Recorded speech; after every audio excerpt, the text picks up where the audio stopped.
On November 23, 1953, radar operators located in Sault Ste. Marie, Michigan, detected something unusual flying over the St. Mary's River.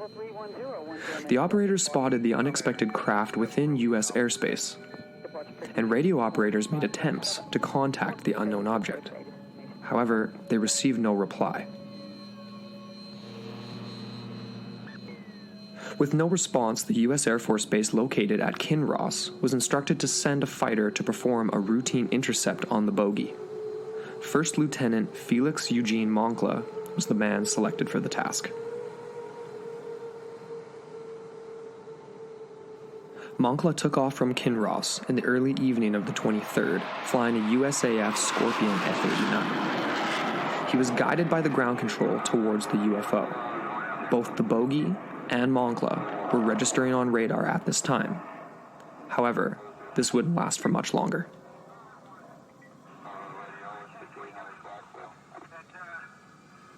For nearly 30 minutes, Moncla's F-89 raced over Lake Superior, attempting to get into the correct position for making the air defense intercept.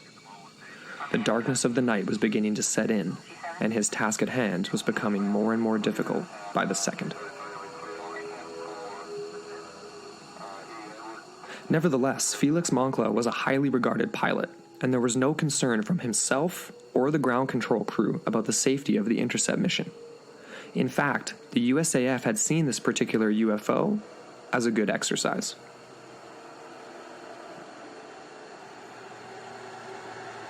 As Moncla finally approached the craft, the ground operators guided the F-89 down from 25,000 to 8,000 feet, closer to his target and in position to make the intercept. But then, something happened that left the ground control speechless. They watched as the radar showed Moncla's F-89 merge with the bogey, then disappear from their radar screen. Frantically, radio operators attempted to contact Moncla and regain his position, but they could not establish any contact. They watched as the now single craft on radar continued north over the Canadian border before vanishing, while Moncla's F-89 was nowhere to be seen.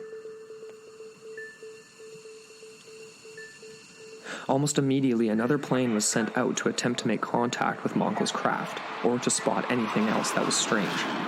However, at night, this proved to be an impossible task. No plane was spotted, and hope was dwindling quickly.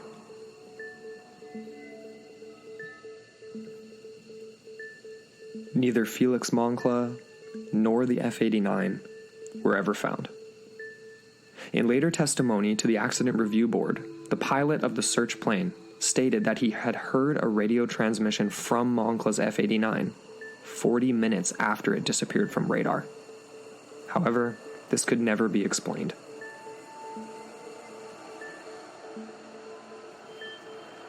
The USAF would later attempt to sweep the story under the rug, laying blame on the Royal Canadian Air Force, stating that a Canadian aircraft was flying 30 miles off course in U.S. airspace at the time. However, the RCAF pilot who was flying on November 23rd denied that he was that far off course, and no further evidence he was over U.S. waters could ever be provided.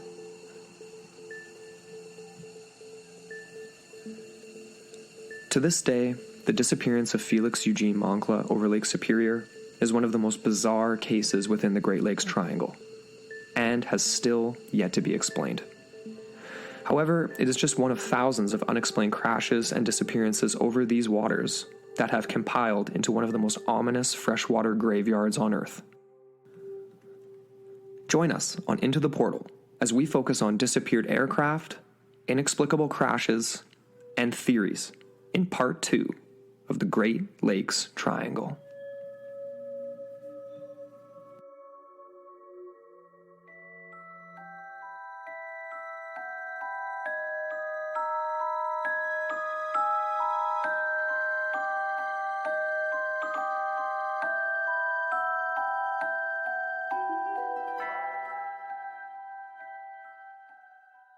Hello, and welcome back into the portal. I'm Amber Ray.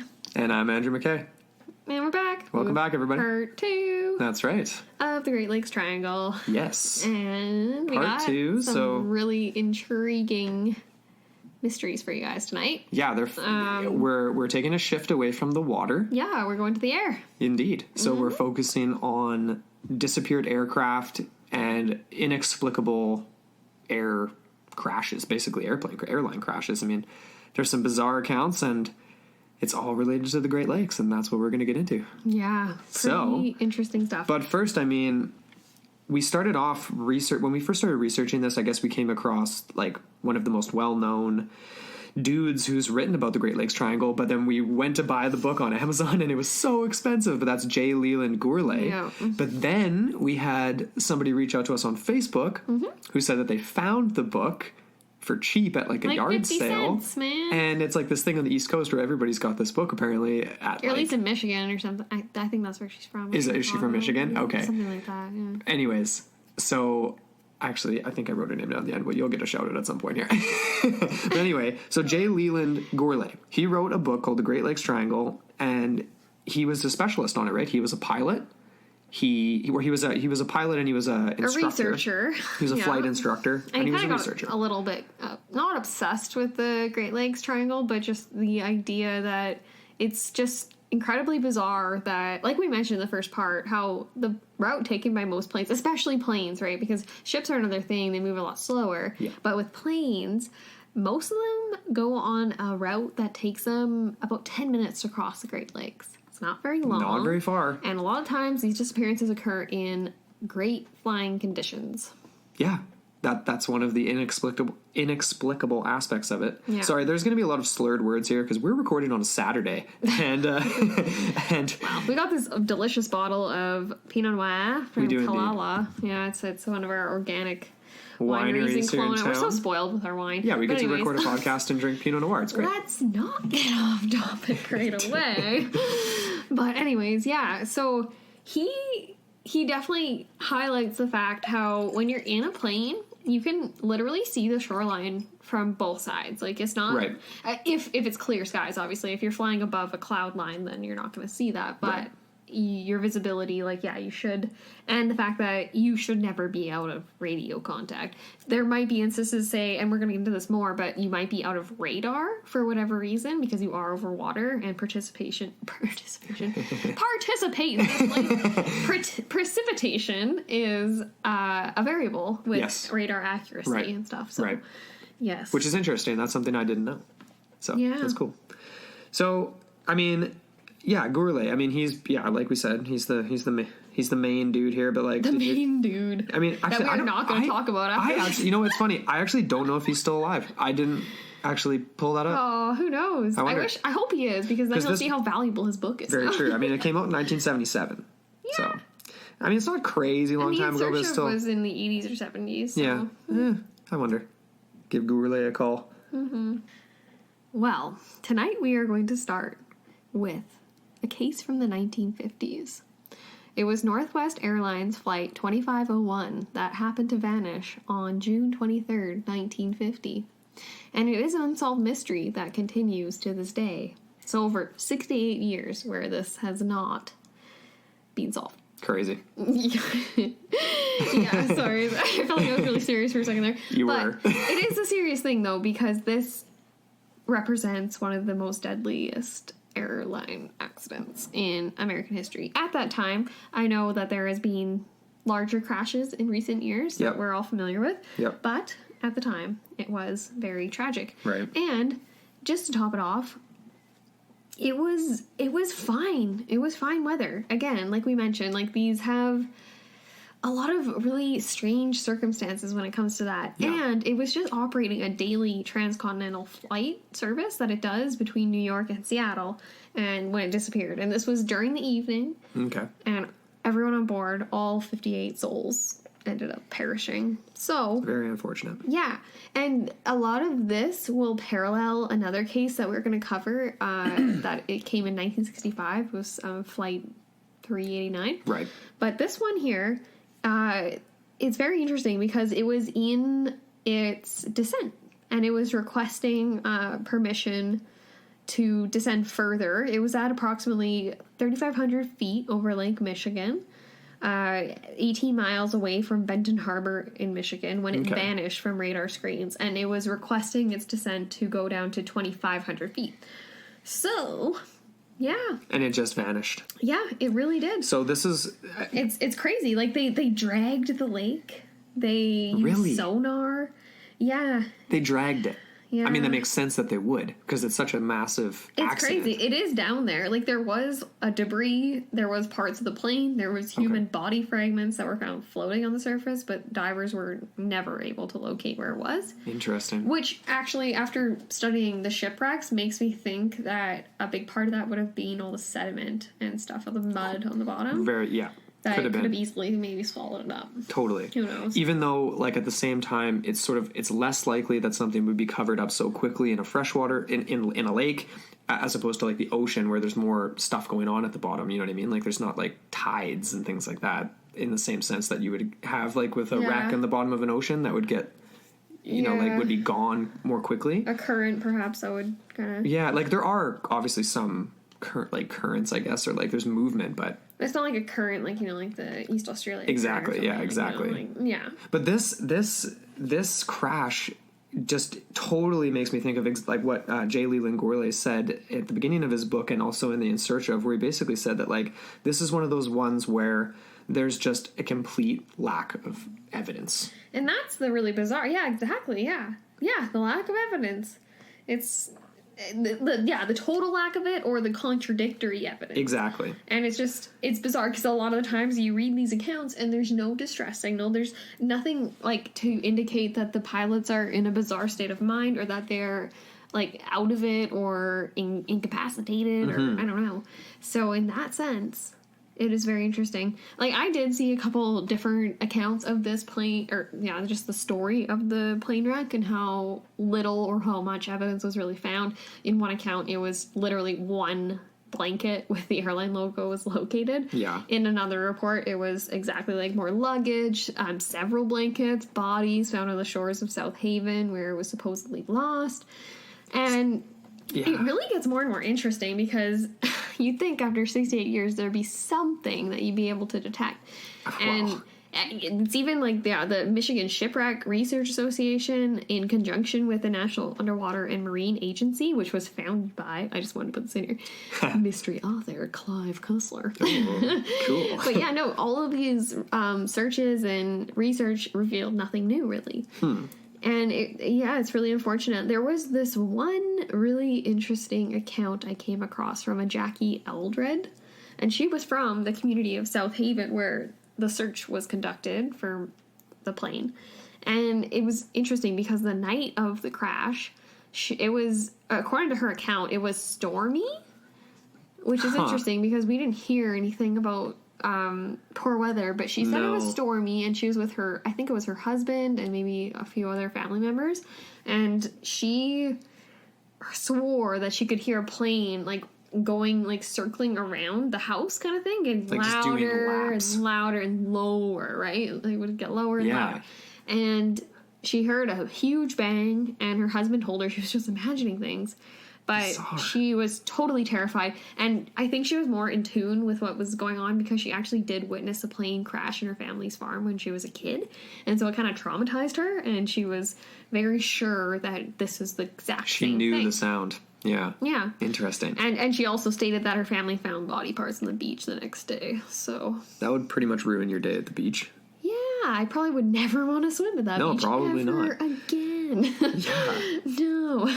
So this was one of the earlier ones, obviously, 1950, where, just disappears from radar, an inexplicable every day, crash. Like, no special circumstances. And the first thought is obviously, like, we're going to get into theories at the end, but I mean, like, the first thought is obviously, like it says in this quote from Jackie, like, poor weather. You know what I mean? Like, it was stormy. But this is 1950, and it was a prop liner plane.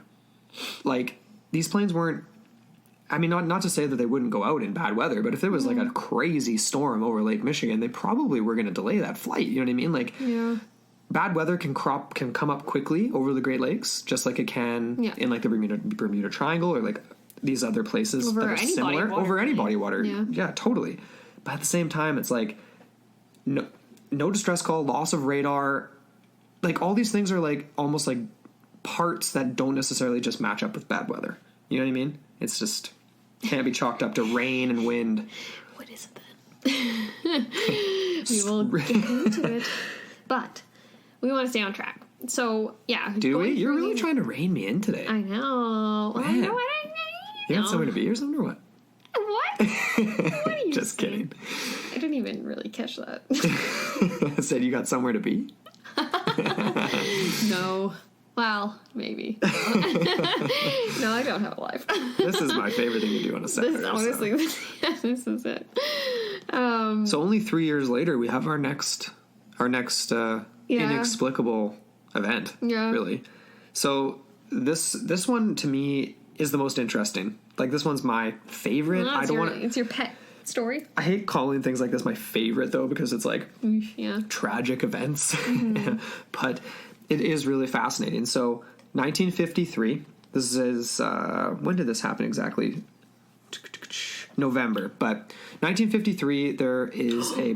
Oh, that's weird. Actually, I just realized it was the 23rd of November, and then for this one, it was June 23rd. 23.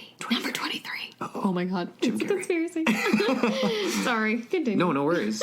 So, Felix Eugene Moncla Jr. He's a pilot, first lieutenant.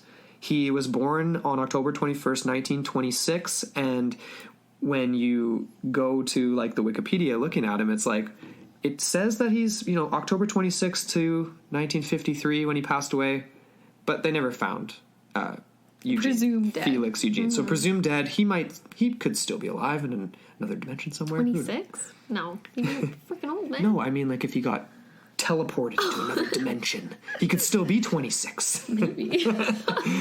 Anyway, so it was a United States Air Force pilot, and he basically just vanished performing a routine intercept over Lake Superior in 1953. So it was November 23rd, and radio operators at the Sault Ste. Marie location in Michigan saw something unexpected.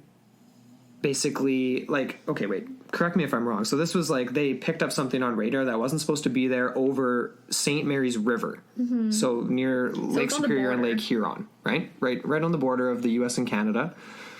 So what makes up this border? So yeah, the river makes up the border, St. Mary's River, between Ontario and Michigan.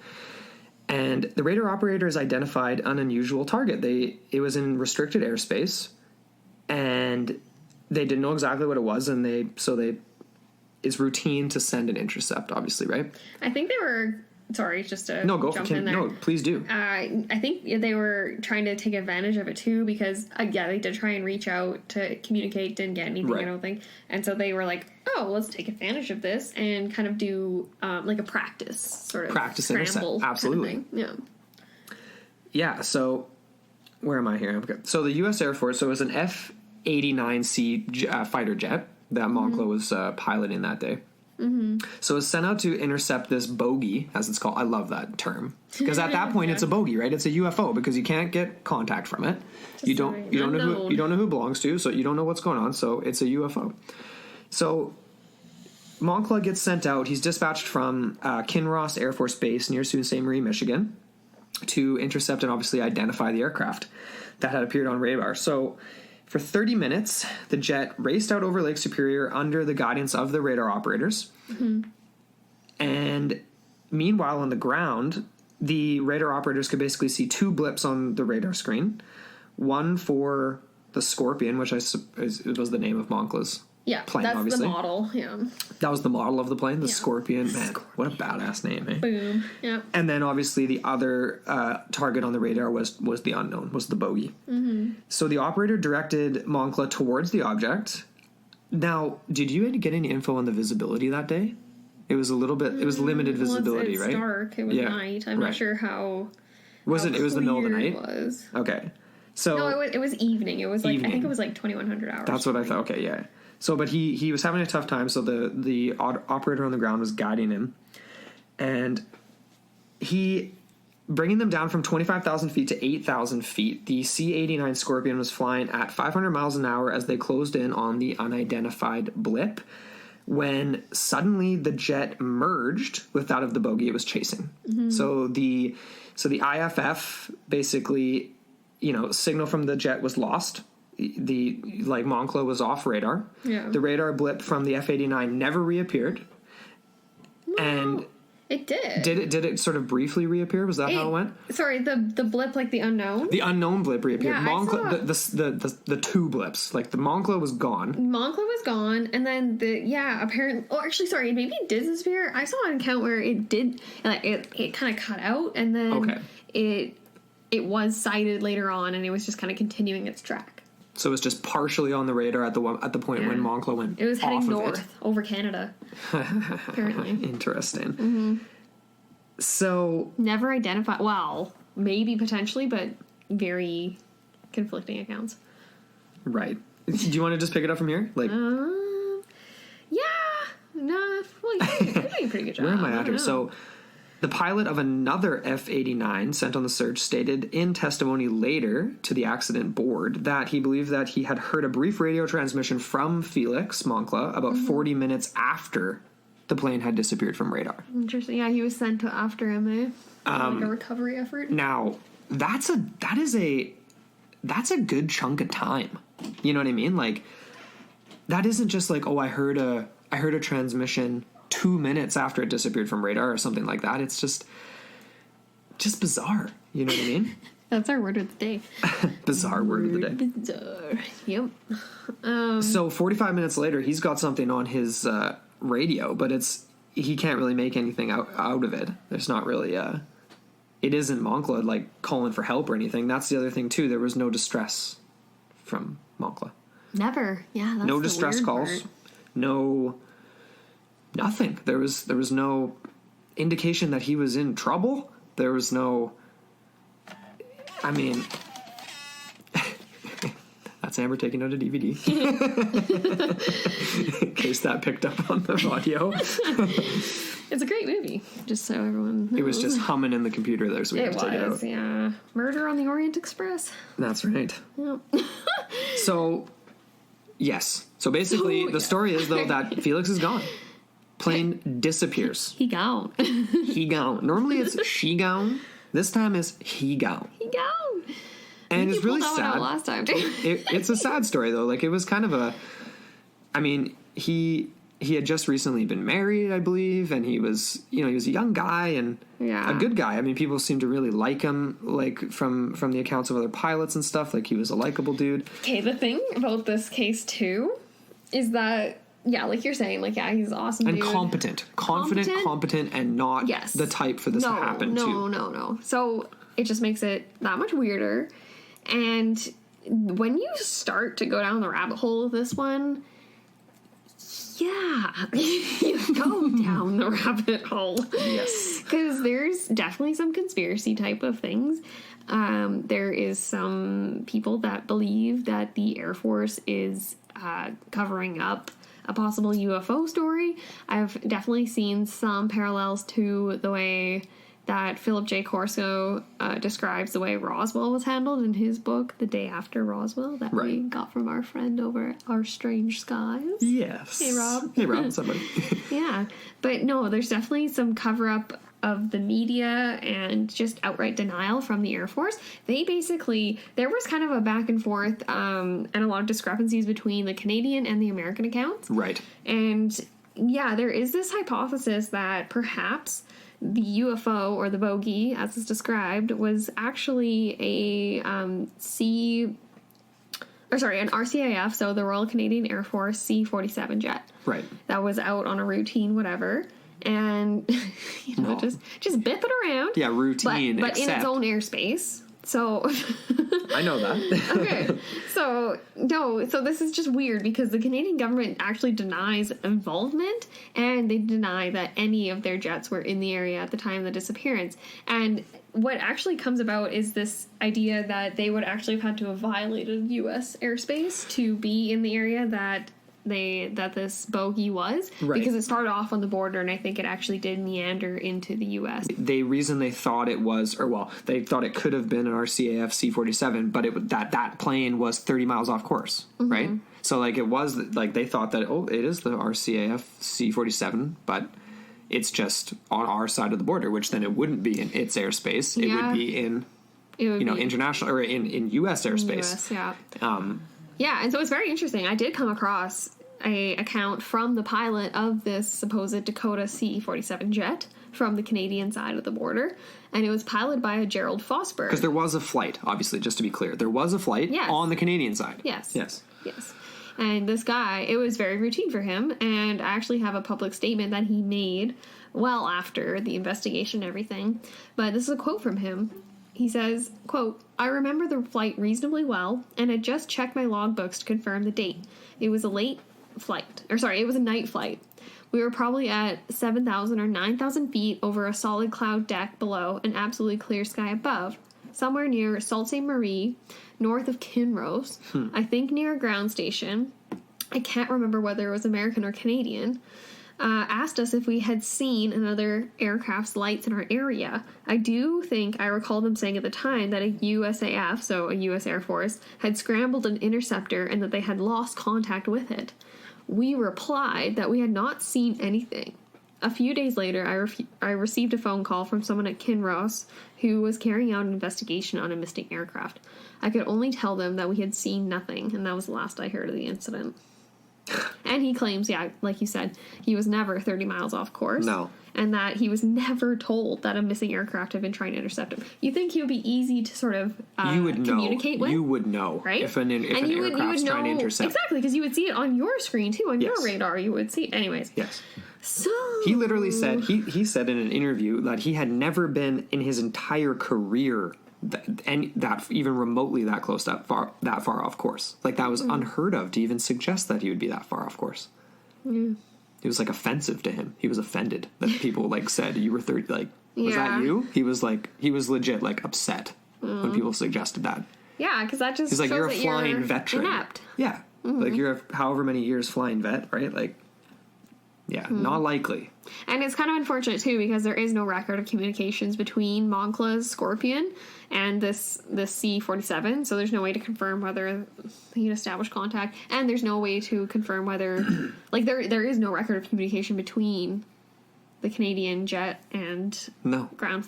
like, like radar or whatever. Anything. Which brings into questions, issues of the equipment, like, but why? Why? Right? Yeah. So that gets even more interesting, obviously, because you get the idea that there was maybe some intentional errors provided in the report of the ground control intercept, and all this kind of like just intentionally put in there by the U.S. Air Force. I don't want to give too much credit to some of these ideas, but they are ideas, so... but they are ideas. They are ideas. But I don't know, there was this guy, Gord Heath, and he is from the UFO BC Society or whatever, and he kind of thinks that it's possible that these mistakes were deliberately introduced into the report by U.S. Air Force authorities to create ambiguity, which, again, reminds me of the claims made by the Roswell guy from the Air Force, and... Yeah, it's just... But ambiguity of just, like, that they screwed up? Like, that somebody just royally screwed up? Like, ambiguity of what? Because, like, they took... Like, the story goes that No, sorry, not ambiguity in the coordinates and things, because it didn't really... Like, when you take the coordinates and information and plot them on a map, it didn't really make sense to him, is what he was trying to say. Oh, okay. And he says that basically information is inaccurate or incomplete, which again mirrors another case we'll talk about in a second. So yeah, it could be intentional, it could be accidental, it could be, I don't know, and it's one of those things that's just no one really can scrounge up the answers. Can scrounge up. So, well, what are the potentials then? I mean, we've got some stuff written down here. Could it be a UFO? That's the biggest paranormal side of this particular story is obviously the aspect of UFOs. I mean, UFO is really just unidentified. It's not necessarily extraterrestrial. Or ultra-terrestrial or whatever. Exactly. Okay. So let's go through these one by one. Sure. Maybe. So the most plausible, but not really, is the idea, because there's nothing to suggest this, is the idea that the plane went down due to mechanical malfunctions. And there's no evidence at all to back that up. Nope. It's just one of those things that you kind of have to throw out there. It's like, oh, maybe. I don't know. There's another one that's equally as kind of not credible to me, which is the idea that he had vertigo. Right. I don't know.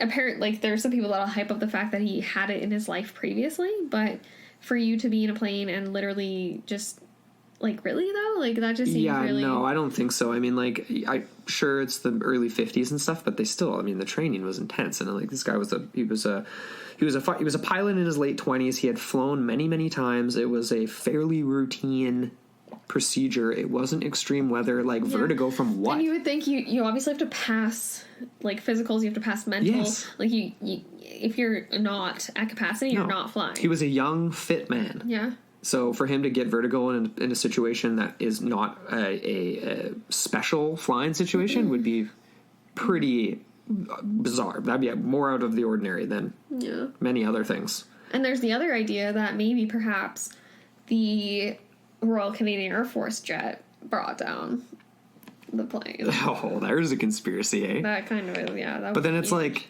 that is, if that were to be true, that would be, one, the dumbest decision ever by an RCAF pilot ever, for no reason shoot down an aircraft that's in airspace that's not yours. If it were on the other side. And you would think there'd be a record of those communications, unless it was such a conspiracy that they wiped. Did these planes even have that capability? Like, did the RCAF C-47, was it a anti-aircraft missiles or something, right? They're fighter jets. It's the 1950s, though. Jets. It's the 1950s, though. But they're not going to send out something to intercept a UFO or a bogey that's not equipped with something to frickin' shoot. Yeah, but that's the F-18, not the RCAF.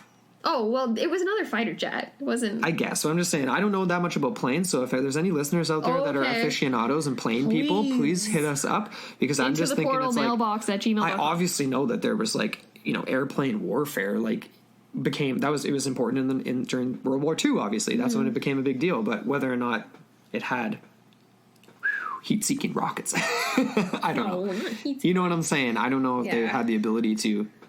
If he would have had the ability to take down Moncla, I don't know. Another idea is that maybe perhaps it wasn't the Royal Canadian Air Force jet that brought it down, but maybe, this is even more bizarre to me personally, but maybe the F-89 had intercepted the C-47 and then randomly just disappeared. Like, that's weird to me too. Okay. The way it's described is these two merged. The two targets merged on the radar. Yeah. And then one disappeared, and then that was it. So to me, that is bizarre, because obviously the plane went down at the moment of contact with the other object, or close to it. It's not as if, or unless it's even more like, like they just lost. It was clear weather, though. It wasn't a bad day. But that's just it, though. Did it go down? Like, did it? Or did it just nothing's disappear? been found. No. This is one of those ones where no plane was found. No body was found. No parts of the wreckage were found. And if you're going by just radar, info, there was two objects on the radar screen. So there's no issues with the equipment at this point. Because here's the aspects with the Great Lakes we're dealing with. You've got planes that are flying that get into trouble but don't send signals. So you're thinking, okay, the equipment's malfunctioning.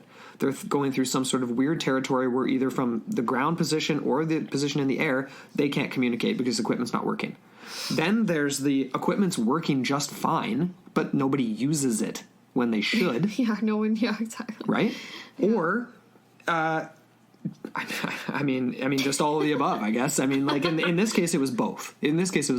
Because he didn't radio. He didn't send distress. No. They were showing up on radar, so there was no issues with the ground radar. And there was no malfunctioning equipment, presumably, from at that stage before he disappeared. Yeah. Then you've got one thing on the radar, no plane,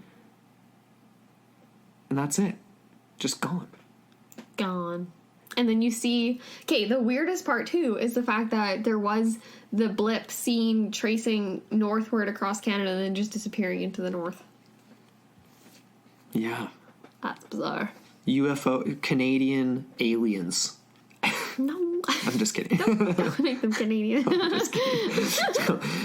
No, it's very strange. It's, if you believe in UFOs and you believe in abductions, if you believe this to be maybe some sort of type of 1950s abduction where they're like, hey, there's a plane there, we're curious what that plane's like, let's just scoop it up while we're flying by, and the pilot's just a bonus or something, I don't know, but it almost seems like it seems like that would be a cumbersome way to do your research if you're an extraterrestrial. Then again, I don't know, I mean, that's just working through my humanist lens, right? So it's well, you know what, but if you're just scooping up a flying jet, I don't know, that seems harder than... Well, you could think of it as the world is just one big hamster cage, and we're all a bunch of hamsters in the cage. You just reach in and grab one out and do your experiments on it, and then maybe put it back, or maybe it dies and you never bring it back. That is grim. Yeah. That's grim. Well, now hamsters are so cute. So, but then, did you want to mention that, what was that guy's name who claimed to possibly be Felix Moncla? Oh, Lord. Oh, no. Are we going to get into that? We'll briefly mention it. I don't want to give too much. I already did mention him. That was why I said they were ideas, but they're ideas. Yes. Oh, that was him. It was Heath. Gord Heath, yeah. Gordy. Gord. Yeah, this guy's 3 sheets to the wind. Well... I mean, he seems like a nice guy. But he's like... And that's a nautical joke, because the part 1 is all about shipwrecks. So that's my nautical joke. No, he seems like a nice guy. Yeah, no, he has some interesting ideas. He kind of got started on his whole journey when he happened to see a UFO when he was in his youth, and then he ended up having some strange dreams that he ends up connecting to the pilot Moncla. Right. And he basically thinks that he was Moncla in a previous life. Because he was born the same day or same week as Moncla's death. Or and exactly 9 months after the crash. Oh, was that it? Yeah, in Thunder Bay, Ontario. Oh. So okay. he believes he very loosely, he doesn't outright claim this, but he basically thinks he's a reincarnation of Felix Moncla, or that he has some sort of psychic connection to the now deceased or in another dimension Felix Moncla.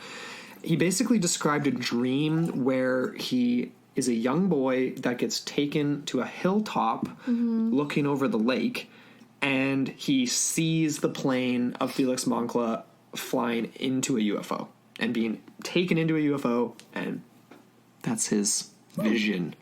There you go. So as far as this guy's concerned, that's what happened. Okay, so that actually reminds me of some of the UFO accounts I've been reading about in preparation for other things. But there's been accounts from pilots where they see these UFOs flying, and this is Canadian accounts in Manitoba, but they see these UFOs flying straight at them at irregular, they're not on, non-ballistic motion paths or whatever. Yeah. And then they're flying right at them, and then they stop in midair and go back the same way. They don't turn around; they just go the opposite way. Yeah. And what they do is these little poofs of clouds kind of appeared, and then they'll disappear into the cloud. So, like a portal. Yeah. Oh my god. The portal. But yeah, no. It maybe could be related. Hey, and for all Avengers fans out there, I mean, no spoilers for Infinity War, obviously, but they're already all over the place. Well, true, but that reminds me of Cumberbatch. I mean, what's his character? Is it Doctor Strange, right? Yeah. Where he just conjures up a portal and then you go through it. Or it's I don't know, maybe there are beings out there with that technology, and for some reason they just they dig the Great Lakes. They just like it around there. I mean, it's a good vacation spot. Yeah. I don't know. Kevin O'Leary's got a place out there, I think. Well, I mean, out there. There's 5 of them, and they're the biggest. I mean, I don't know where it is. He's somewhere. He's out there somewhere. Knock on some doors, you'll find him. Lord. Yeah, so just, I don't know, we can wrap this up by saying it's an enigma, this one. Because, the Canadian government, they deny any role in this. Yeah. They just, they're set, they don't even have, any, well... I don't know if they would have this to this day, but I read that they don't have any record of communication between it, attempts of communication again between that plane, the Canadian jet, and air ground control, that type of thing on the U.S. side. Yeah. It's just a lot of things that just don't add up. No. And the pilot's outright denial, that type of thing, that...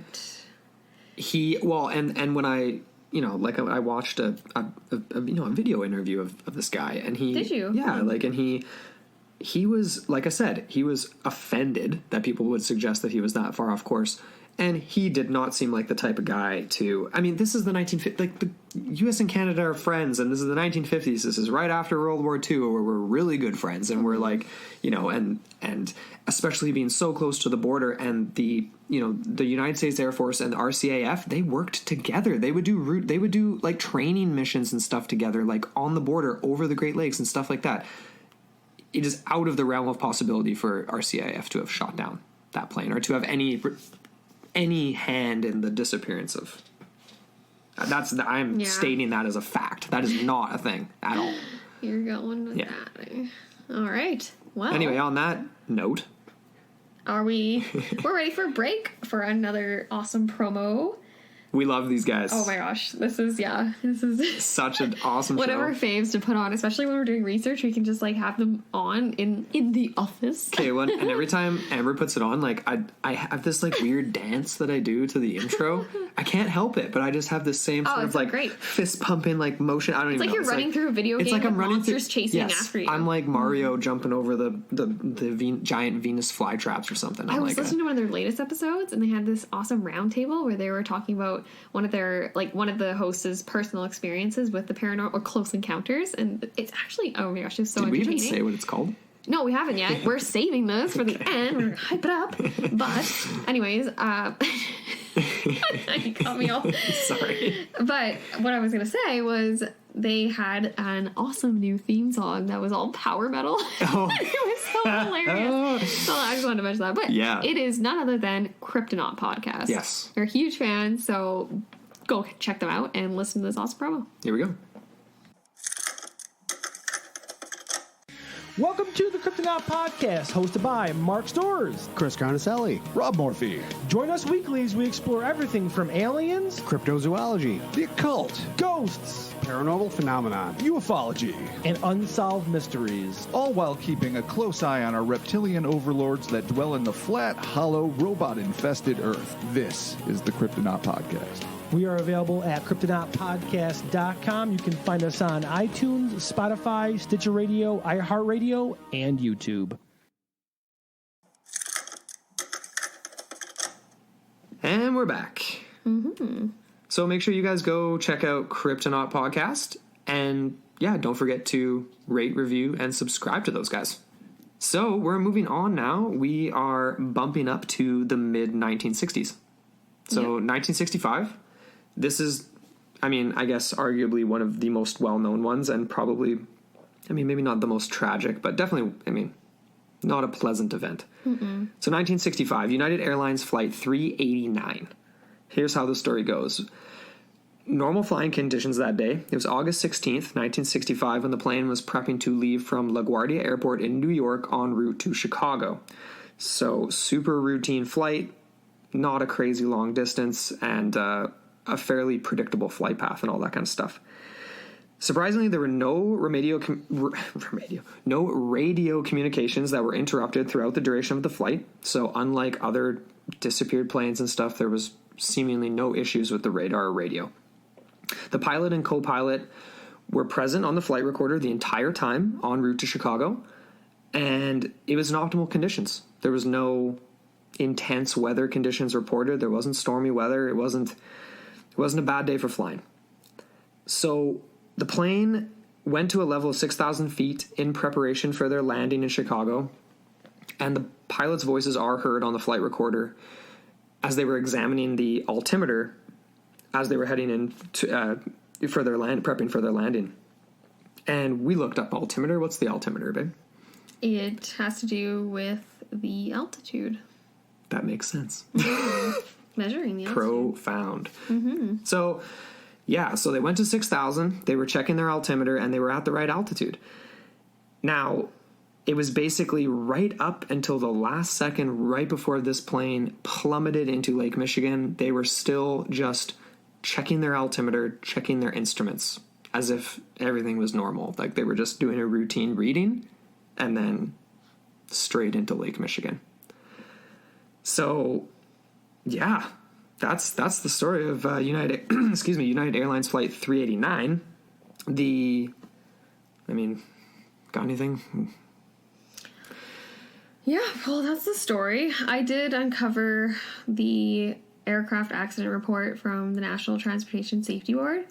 So there wasn't anything unusual reported about the crew or the plane when it departed, either their behavior or appearance. There was repeated mentions of how all communications were immediately acknowledged by the crew or the plane. And in the descent maneuver, again, nothing unusual. So I did have one mention that did refer to the altimeter, where it basically was saying that the landing system people, whatever, I guess that would be the same, the ground control. Yeah. They were reading the setting for the altimeter, and the pilot supposedly read back the setting incorrectly, and the controller corrected him, but again, yeah, the pilot did repeat it correctly. Okay. And that was actually the last communication received from the flight that ended at 21:20.03. Bizarre. Because, yeah, like, and okay, so this is an interesting one, because it's like the pilot is having one reading on their end, and then there's a reading on the end of ground control, and he's communicating that it's the same. So this isn't a direct equipment malfunction or just like, I don't know, things seem to be working. Like, things seem to be working just fine. Seemingly. Yeah, no, it's a very bizarre case. I actually did reach out to someone who was a little bit more qualified to handle this type of stuff. Right. Because there was a lot of technical jargon that I wasn't familiar with in this report. Yes, we were lucky to. Yes. Yeah. And we actually just recently were in contact with him, luckily, and it's physicist Chris is his Twitter handle. I'd highly recommend you check out his show. Yeah, definitely. It's a Dash of Science podcast. He actually has a Bachelor of Science in Physics and a Master's in Space Studies. Very cool. So, yeah, I did get him to analyze the accident report for us, so thank you, Chris. Yeah, thanks, man. We really appreciate it. Mm-hmm. And after taking a brief look at it, there was a specific paragraph that I wanted him to just sort of review for me, because it was talking about how the Air Defense Command radar system and this other SAGE computer, which is an acronym, which I actually can't remember the acronym. Oh, what was it? I can't remember either. It was something to do with ground something. Yeah, but it's not that important. It's okay. Yeah, whatever. Look it up if you're really interested. But, yeah, so it was monitoring and recording these altitude tracks. And so a track would be a projected flight path for a aircraft, which I wasn't actually really familiar with either, so I did want him to clarify that for me. And this data actually showed two tracks in the area of concern at the time that the plane was approaching O'Hare Airport. And they describe it as two tracks, which is kind of misleading at first, because it makes you think that there's two objects flying in conjunction with each other, when actually what they meant was that they picked up one track and they lost it, and they picked up a second one, which actually probably means that it was the same object. It just was lost, because that does tend to happen over bodies of water just due to precipitation levels, like we mentioned before. Right, okay. So, yeah, Chris was saying, he kind of interpreted it for me, and this is kind of a quote from him. He said, essentially what they are saying is that they are monitoring a certain airspace, at a certain time, and at that time there were two objects in that airspace. It looks like they dropped the first track, which means they were no longer receiving data from it, not that it wasn't there, about a minute before they picked up the second track. So, yes, and he was actually slightly confused, because he said that whoever transcribed this report onto the wiki page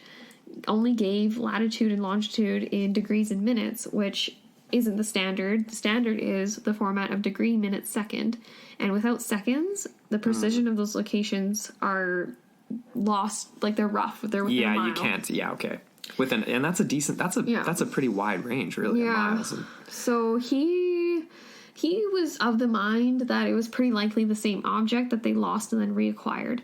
And like he said again, he reiterated that it isn't abnormal over bodies of water, and that these bodies of water can scatter the radio frequencies, which is one form of what we call attenuation. This is a quote from him. Okay. Which is basically signal loss. Right. So he said, I made a best guess of the flight path, assuming it was I made a best guess of the flight path, assuming it was one object.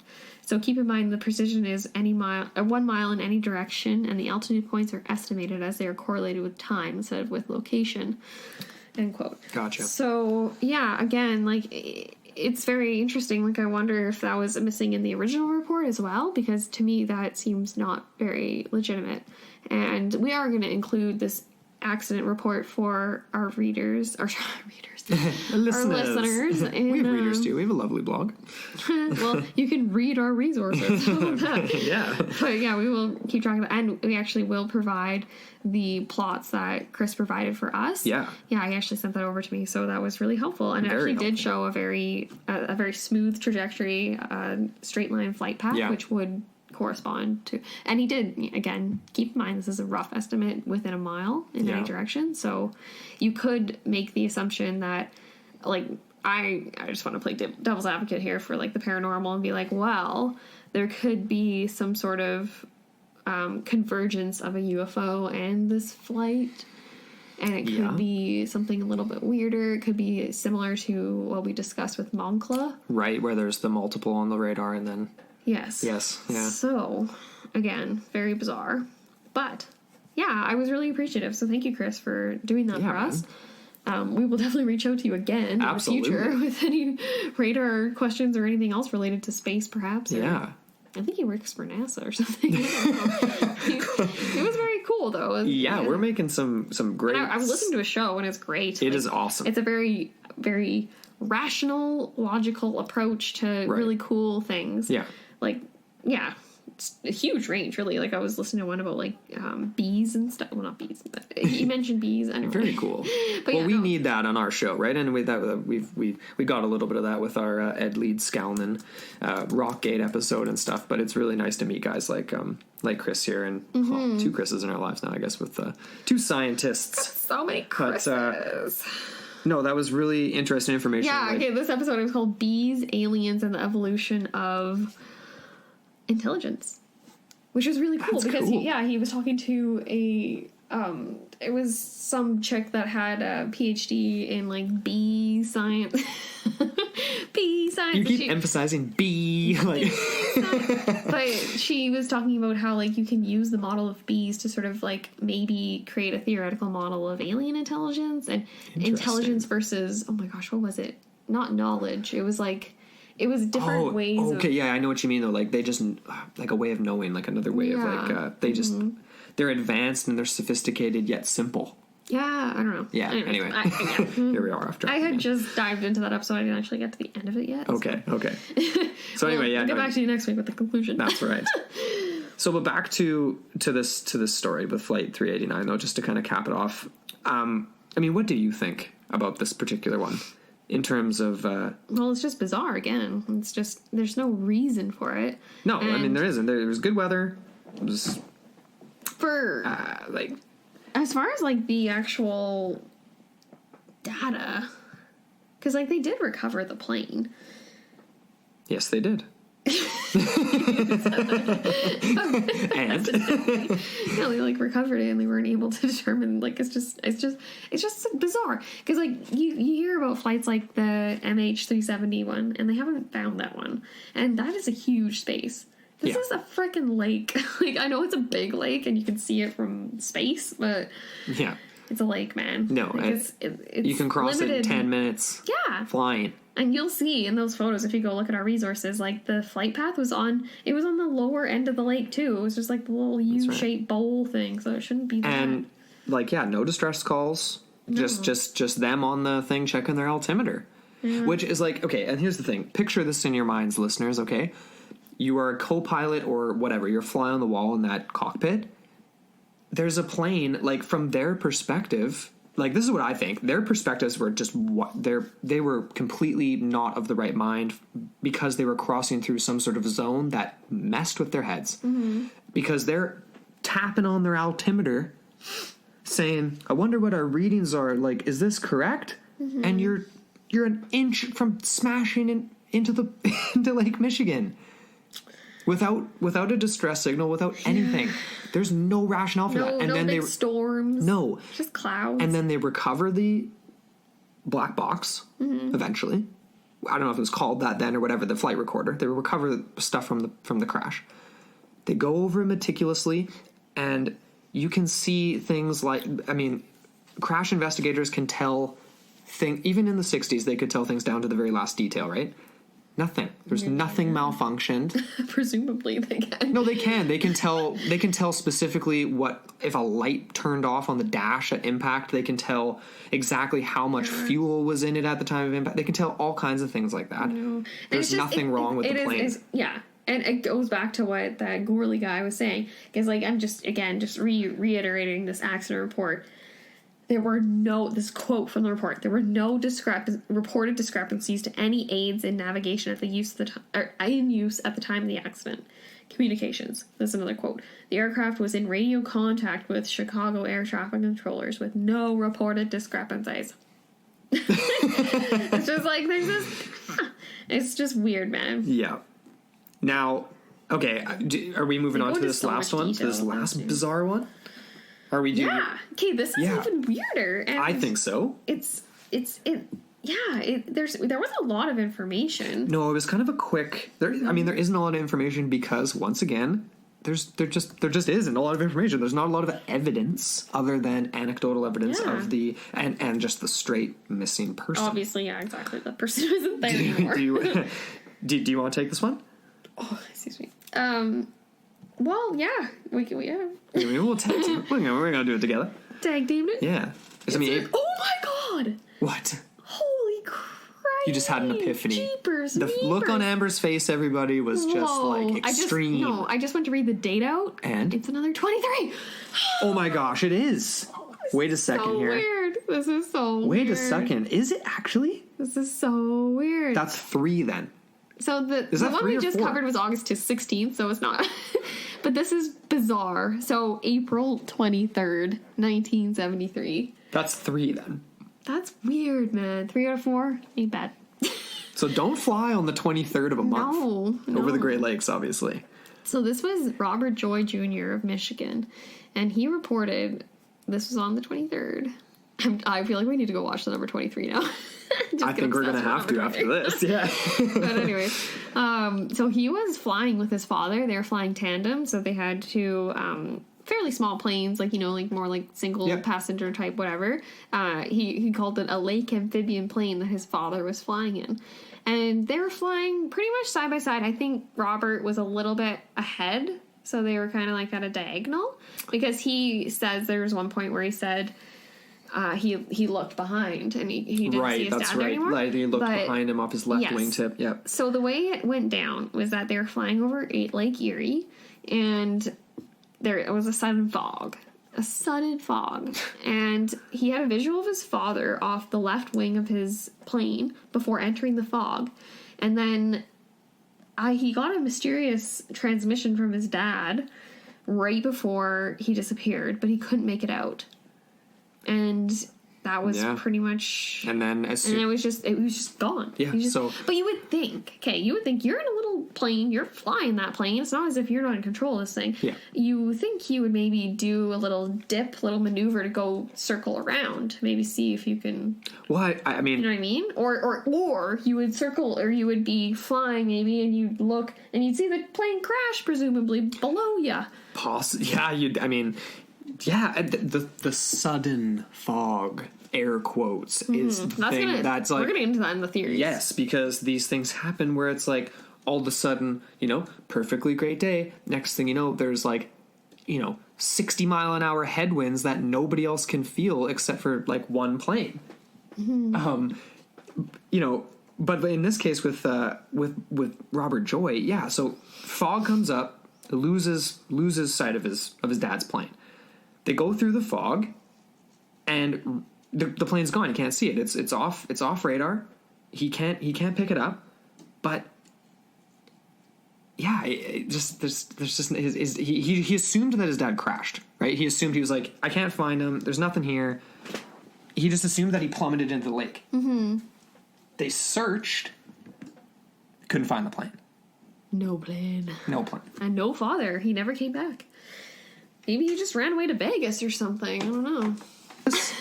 You know, you're just cruising with your son, and then you know what he just said? He just was like, you know, I'm only however many tens of thousands of miles away from from Vegas. Like, I should have enough gas. I'm just gonna bip over there and get her done. Why not, right? Why not? Why not? No, it was actually kind of interesting because this was a story that was touched on the In Search Of, and it was weird seeing Robert Joy Jr. talk about his dad. I mean, it's funny because he's Robert Joy Jr. and then in the doc, his dad went as Bob, like Robert Bob. So like one's called Bob, the other's Robert, even though they both have the same name. Yeah, anyway, it's kind of funny. He wasn't too bent. He wasn't emotional about it because time had passed, obviously. Mm-hmm.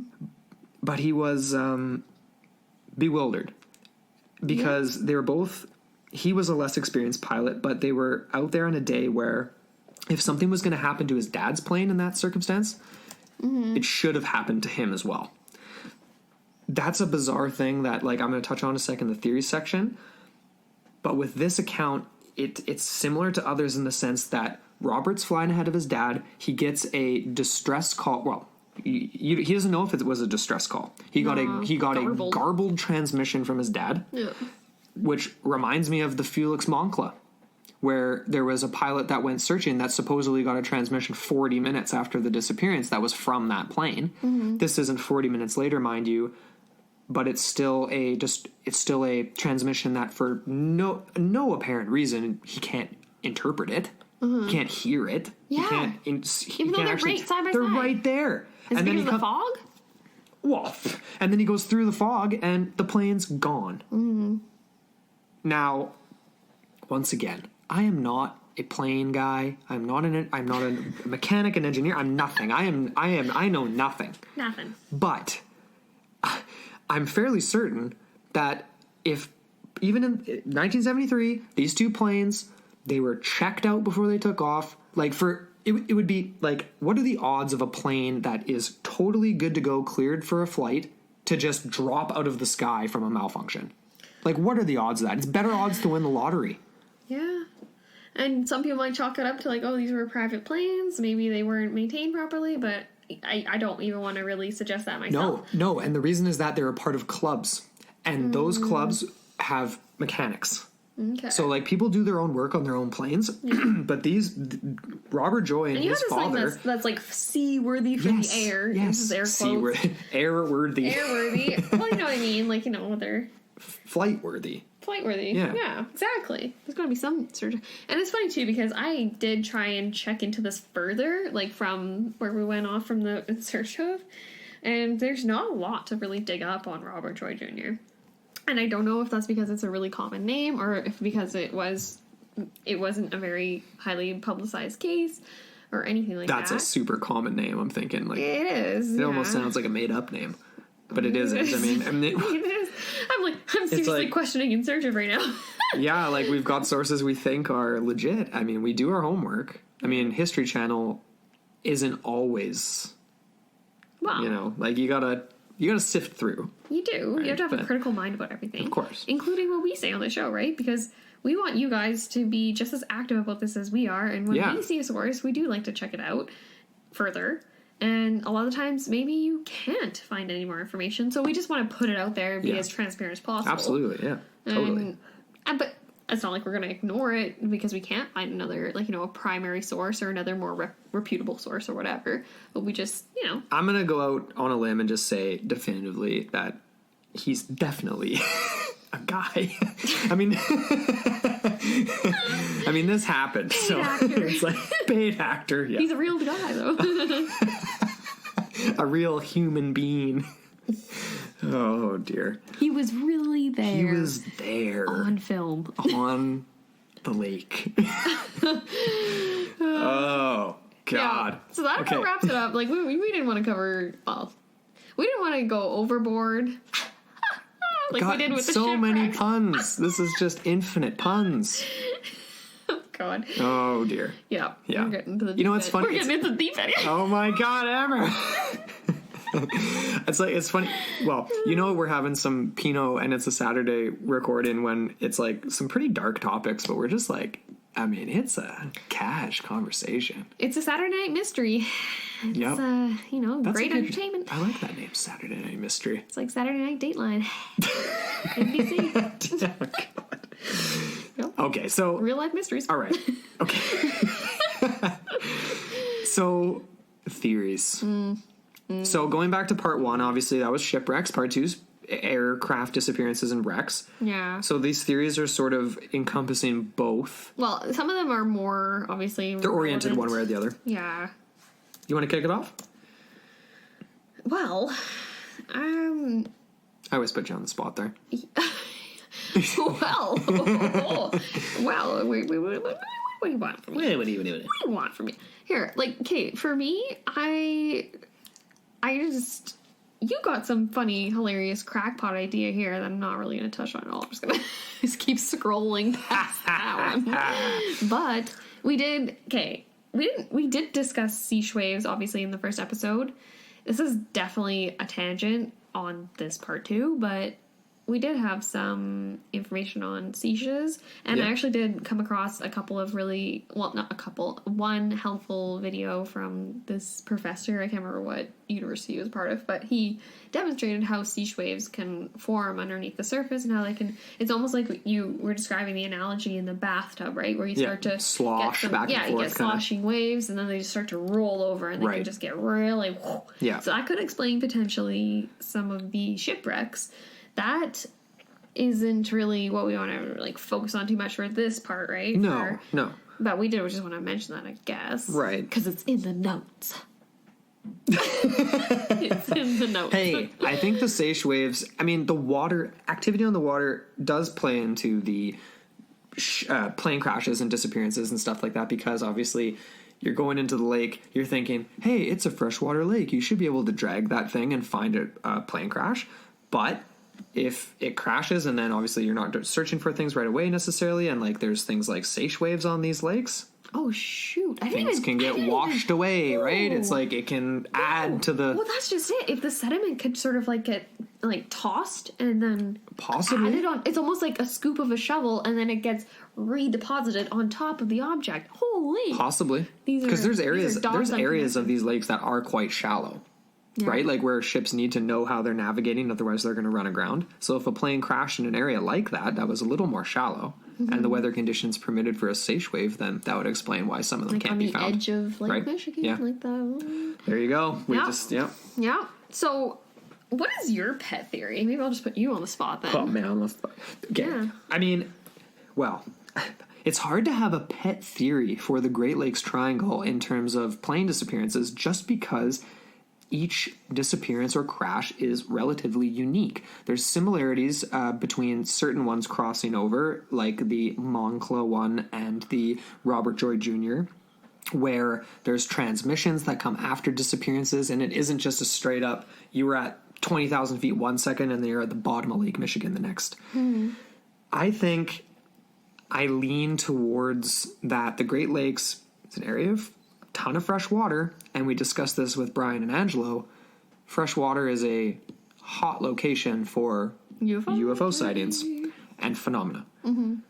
I think that the freshwater aspect might be the reason why they're around there, and the heavy air traffic and sea shipping traffic is just a unfortunate coincidence, and that accounts for the high level of disappearances and shipwrecks in the area. I think there is a UFO angle here. Yeah. I think there very well could be. I think there could be as well. I think that's very plausible.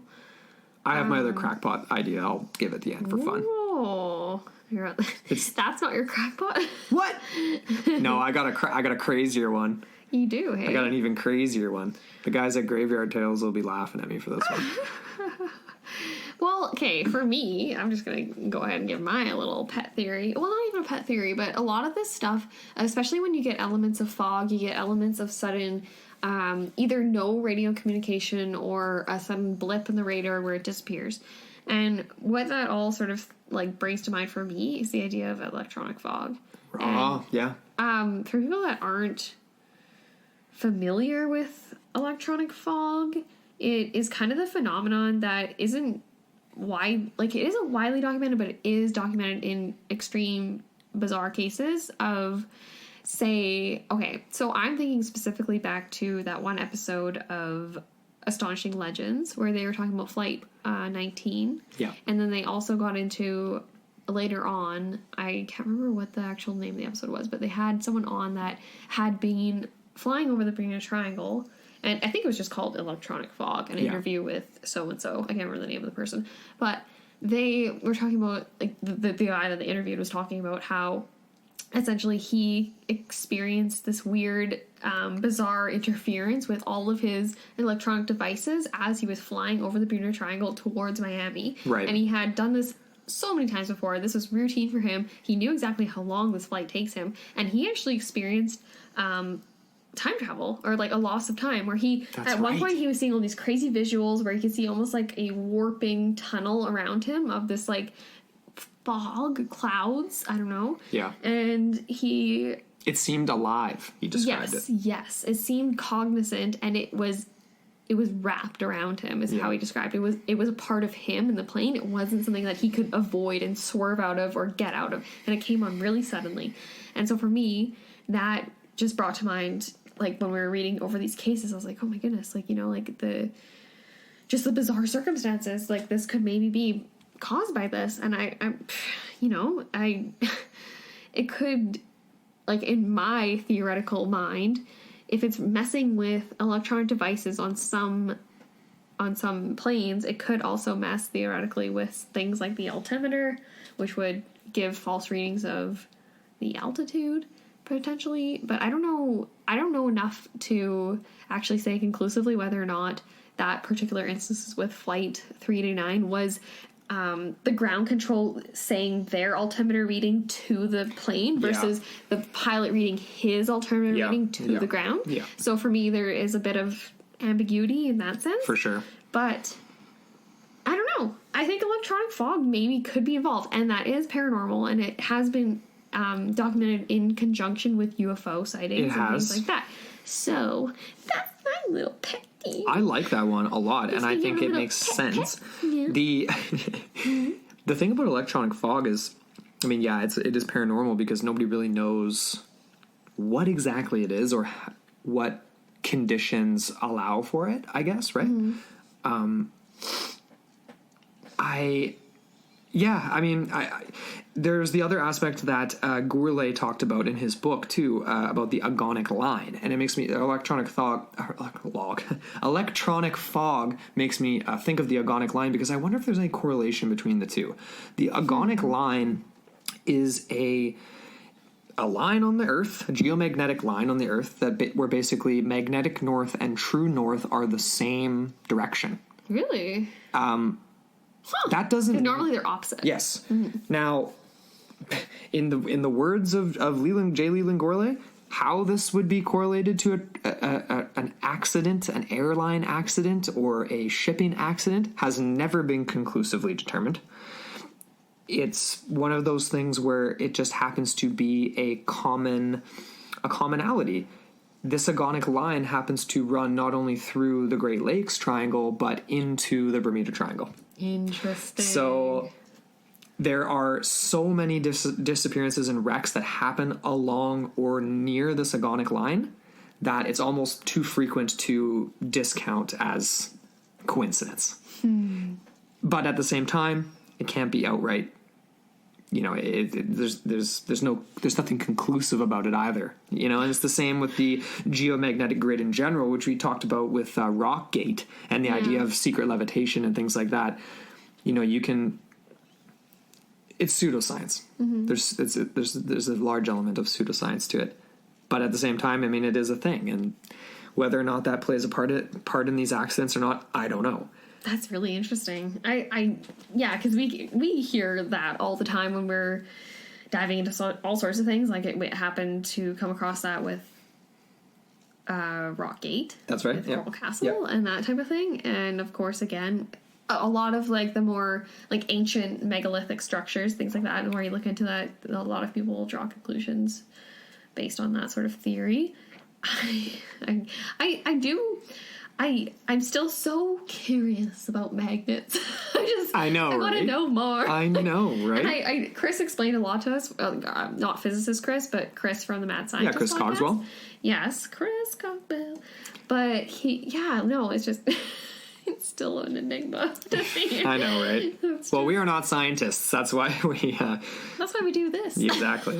No. Now, there's another sort of theory-ish, that's sort of adjacent to the electronic fog. And the reason I pulled this one up, even though I don't really think it has a ton of credibility necessarily, but the reason I thought it was interesting and pulled it up is because it was actually a term coined by Ivan T. Sanderson. Really? And a lot of people will recognize that name because he is a paranormal researcher and a cryptozoologist who has done, he's worked with Lauren Coleman and stuff and he's written tons of articles and tons of books, from cryptid creatures to all kinds of different stuff. But he coined a term, the vile vortex.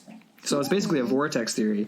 It is basically his idea that there are locations all around the Earth, specifically 12 purported geographic locations, arranged in a pattern that would allow for these vortexes to form. And what I mean by vortexes is essentially just... I'm not a scientist again, but it's basically it's just these points where, matter is affected differently. Like the focal it can be point in the center. Yes. So the epicenter. And yeah, he says that 5 are on the same latitude to the north. Basically, his idea is just that there's these points that match up with certain aspects of the geomagnetic grid where vortexes can form. Is this interdimensional? Vortices, you mean? Vortices. Mm-hmm. Does this mean that Bob, that Robert Joy's dad flew into another dimension through a vortex or a portal, so to speak? Does this, because I think the evidence to suggest that might be possible is the transmission. They're right next to each other. You get a radio transmission that's all not good, but that doesn't make any sense because the equipment's fine. Just another. So are you transitioning over, and that's why it's sorry, right? Yeah. Anyway, that's my point. No, that's I don't know. And I just wanted to for people that are less familiar with the idea of vile vortices or the vile vortex, another way this has been phrased by other writers and stuff has been like the ley lines theory, that type of thing. Right. So, and electromagnetic aberrations and stuff like that.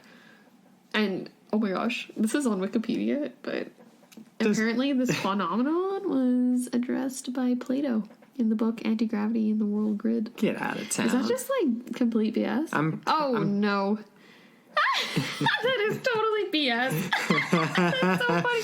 Guess who it actually was? Who? David Childress.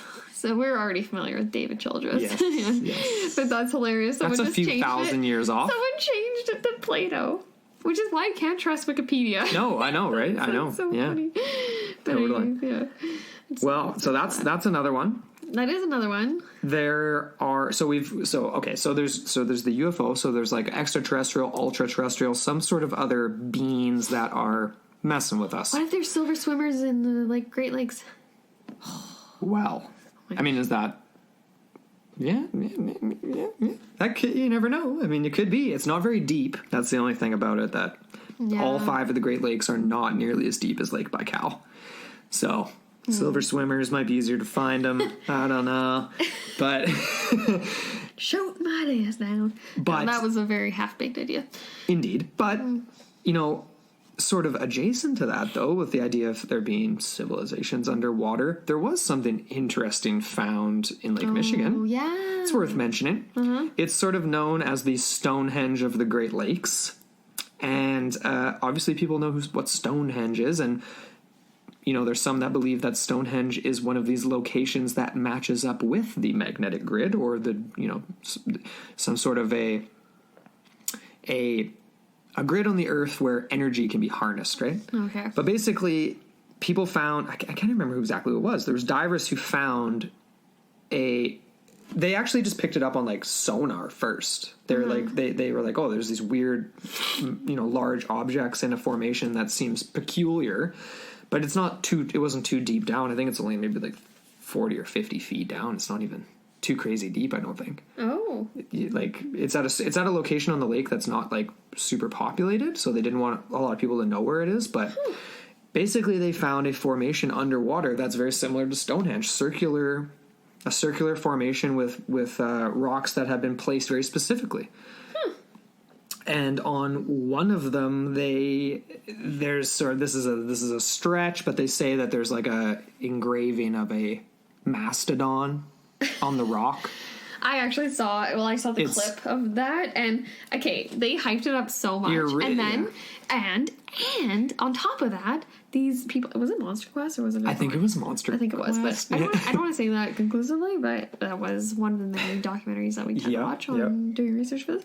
But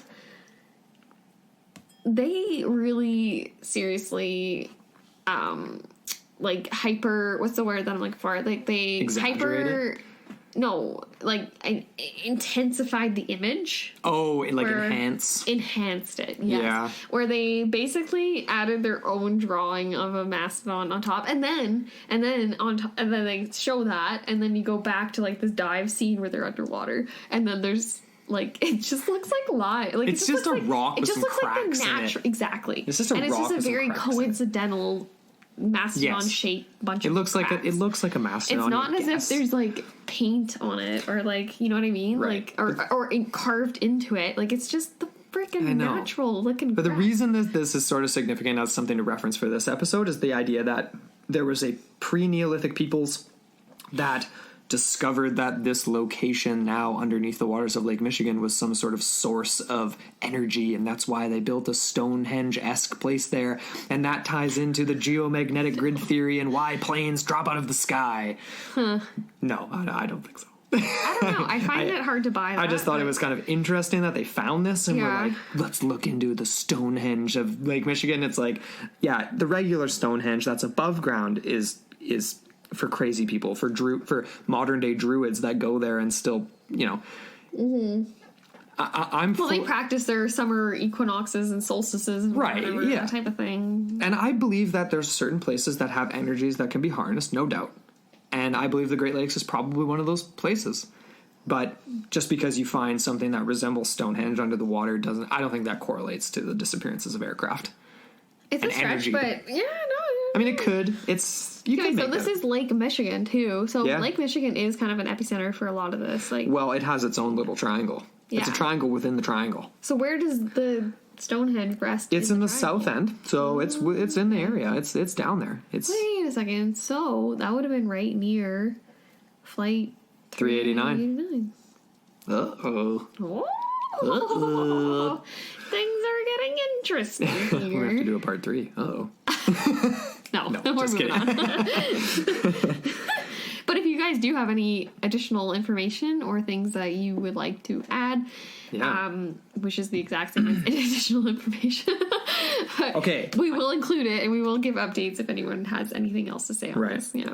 I want to give should I give my crazy? Please. I literally wrote this in the notes as crazy side note crackpot idea, but it's fun. Exactly. That's why I kept scrolling. I was like, okay, I'm just gonna get past that one. You're probably right. Like most of my ideas so far have been you could categorize them as crackpot. I mean, most they're of them fun. I mean, yeah. Oh, I guess you did say that at the end. You're like, but it's fun. Two exclamation marks. Hey, you think you should add an extra exclamation mark there, right? Greg? It's not necessary. Okay, so all right. Now, this is my crazy crackpot idea. I believe that I lean towards the UFO idea of things for some of for the Felix Moncla disappearance and a couple others. Mm-hmm. But I think that the idea of portals is interesting. Mm-hmm. So where Robert Joy's dad just outright disappeared. Yeah. possibly Felix Moncla, even though I lean UFO on that one, where, like, again, there's 2 blips on radar, down to 1, plane's gone. They thought it was RCAF. They say no. What was it? Nothing there. Was he abducted by a UFO, or did he just fly into another dimension? Was he just in the wrong place at the wrong time on the Great Lakes? Now, this is where my crazy crack part theory comes in. As if that wasn't crazy enough, right? Yeah. But the Great Lakes is obviously East Coast, and this is in the area where, okay, now I'm crossing over so many different things. I think people are going to, I hope, please don't stop listening to the show because of this crazy idea. Graveyard Tales is going to laugh at me because they had an episode recently about the Wendigo. Ooh, the Wendigo. Now, I'm tying in the idea that planes and ships possibly disappear through portals to the idea of the Wendigo. The Great Lakes is an area where the Wendigo is very present in indigenous mythology, all down through the East Coast, with the Iroquois, Algonquin-speaking peoples, all down Chippewa, all through the East Coast. If you believe that the Wendigo is an actual physical creature, not a human being that just eats humans, that's a cannibal, it would have to come from another dimension. So if planes can go disappear into a portal, maybe things can also come out of that portal. And it made me think of the Skinwalker Ranch, where stuff disappears, but then also when researchers were there, they would see portal-like things open up and things enter and exit them. There was that one instance that we read in the account from Skinwalker Ranch where it was night vision, and then the light, the halo of light opened up, and then a dark Bigfoot-esque creature came out of it. Exactly. Yeah. So I'm not saying that they're correlated. I'm not saying that the Wendigo has anything to do with a plane crash. But I'm saying that obviously this is an area where things can come and go, can leave, can disappear, and possibly appear where they shouldn't be. And maybe that's the Wendigo. Maybe that's an actual creature. It's almost like a Stranger Things kind of a deal I'm talking about creepy. here. Okay, wait. And a lot of the descriptions of Wendigo do kind of roughly correspond with witness accounts from the Skinwalker Ranch area. And especially oh my gosh, what was it? On the highways, there was I don't know, am I thinking of the right case where it was the body, the top half was human-esque, but the bottom half was that of a goat or something, or they had they had the weird haunches, almost like a terrifying. But the Wendigo is a bit different, though. I don't think you can equate the Skinwalker with the Wendigo. No, not the Skinwalker.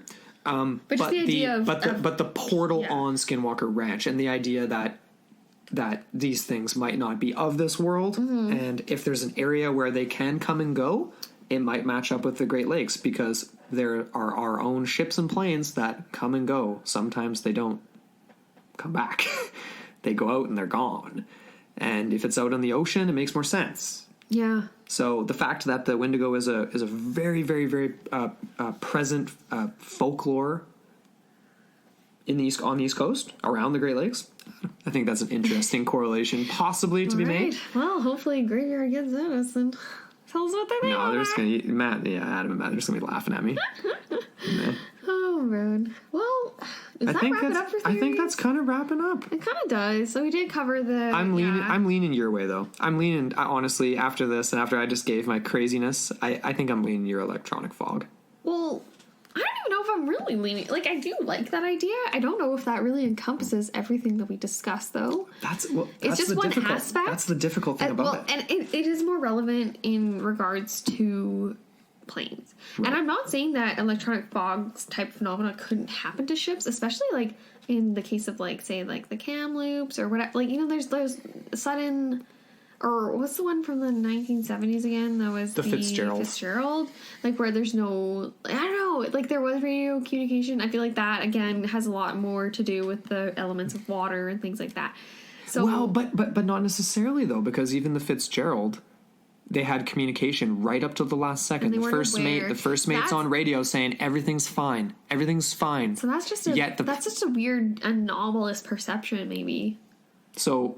But electronic fog can do that, possibly. Well, it can mess with time, so why it can't mess maybe potentially with other factors of your perception of reality? I guess so. And that's something I should have mentioned earlier with the first mate of the Fitzgerald, because that's very similar to the 389. You're checking your altimeter, you're on the radio.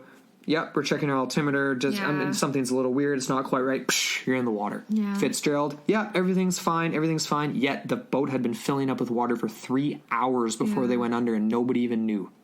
You know, I'm just having a thought now, like, with that circumstance, with that plane crash where everyone perished. And it's almost, I don't want to say I'm going to say this. It's almost a blessing that they didn't know that they were literally about to die. Like, if you think about it, because, like, you see so many, like, even scenes from movies, right, or whatever, or stories from people where it's like, there was so much, like, you know, what's it called? Turbulence and the, like, you know, like, the power, and we were going down, like, or even that one instance with the pilot, this was in recent years, where he ended up, I think he locked himself in the pilot's cabin and he flew into a mountain or whatever. That was like a German pilot. Yeah. So it's like those people probably knew that they were gone, like, you know, even before it happened. But these people they maybe weren't. So that's one slight blessing, but obviously, like, that's such a tragedy. Like, you can't really say it's a blessing because it's like, why did it happen in the first place?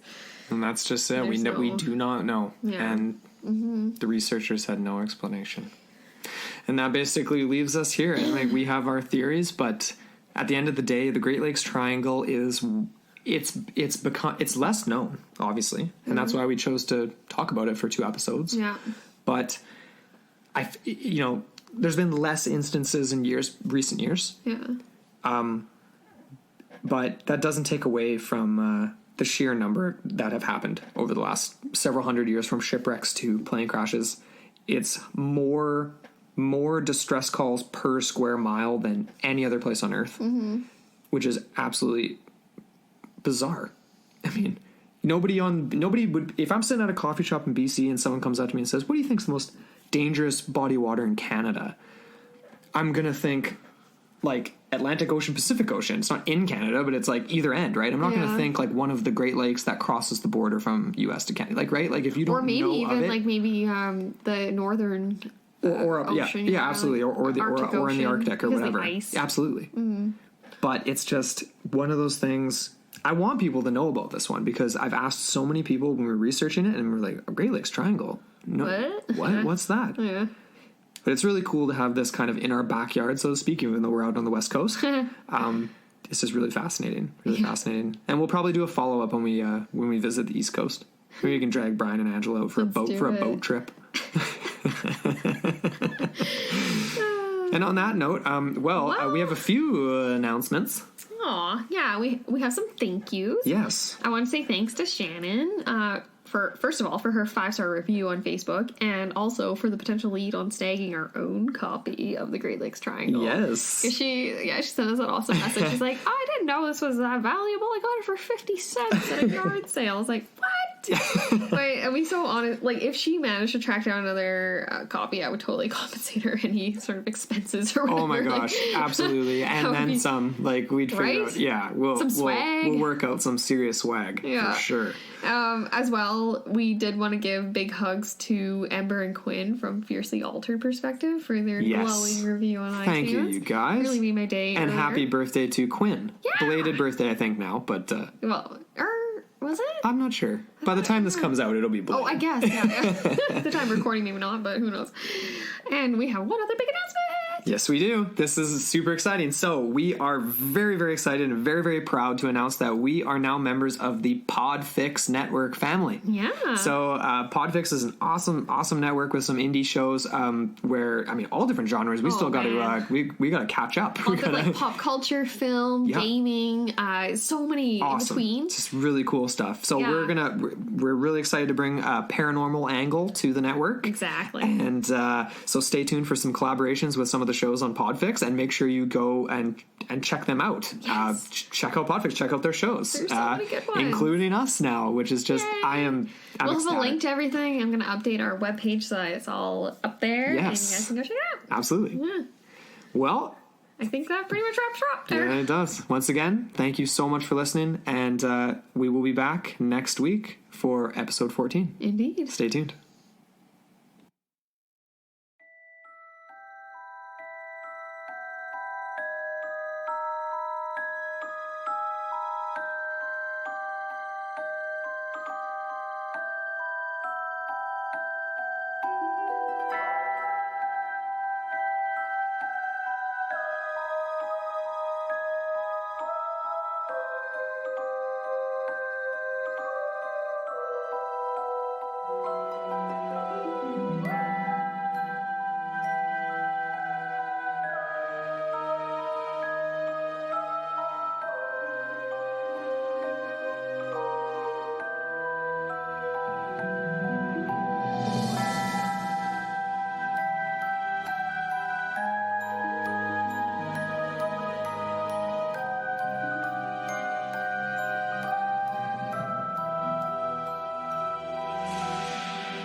This was a podcast from the Podfix Network.